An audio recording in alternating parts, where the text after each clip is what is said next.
નમસ્કાર, police file સાથે હું છું સીમા। વાત કરીએ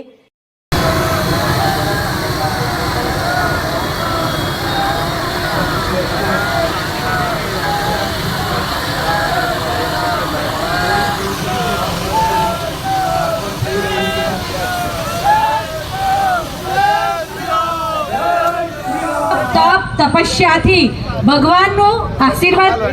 પ્રાપ્તિનો સમૃદ્ધ અને વૈભવ પ્રાપ્ત કરેલો અને એમના અસ્થિ દ્વારા જે અયોધ્યા ભગવાન શ્રી વિશ્વકર્મા દ્વારા બનાવવામાં આવે आदर्श शहर और आदर्श प्रशासन लगा हो तो वडोदरा का लगा है। ये स्वामी जी का वाक्य। जय श्री राम, जय श्री राम, जय श्री राम, जय जय श्री राम, जय श्री राम। પૂર્વાકાશમાં ભગવાન શ્રી સૂર્યનારાયણ જ્યારે 7 અશ્વોના રથ ઉપર સવાર થઈ અને સમગ્ર સૃષ્ટિને જ્યારે ઉર્જા બક્ષે છે, ઉષ્મા બક્ષે છે અને નવજીવન બક્ષે છે, તેવી જ રીતે આજે આપણી કલા અને સંસ્કૃતિની આવી સંસ્કારી નગરીમાં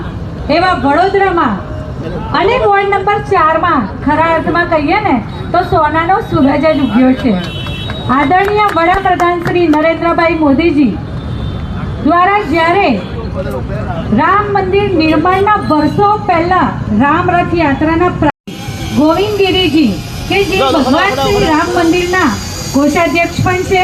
ત્યારે વડોદરા શહેરમાં વડોદરા મહાનગરપાલિકા દ્વારા ખોડિયારનગર 4 રસ્તાથી પાંજરાપોળ સુધીના આ રસ્તાના નામકરણના આજના પ્રસંગે આપણી સાથે ઉપસ્થિત અયોધ્યાના શ્રી રામ મંદિરના રાષ્ટ્રીય સંત શ્રી ગોવિંદગીરીજી અને સાથે મંચસ્થ સૌ મહાનુભાવો તથા અહીં ઉપસ્થિત પ્રત્યેક ઈશ્વરના અંશ સમાન આપ સૌ અસ્તિત્વને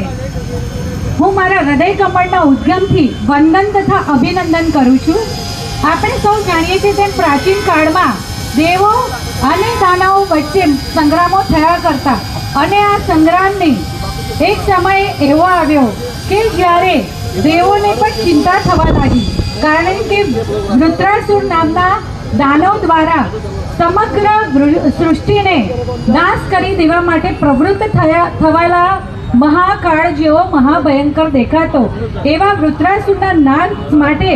ભગવાન શ્રી નારાયણે સૌ દેવોને એમના આશીર્વાદ સાથે મહર્ષિ ઋષિ દધીચી પાસે એમના અસ્થિનું દાન માંગવાની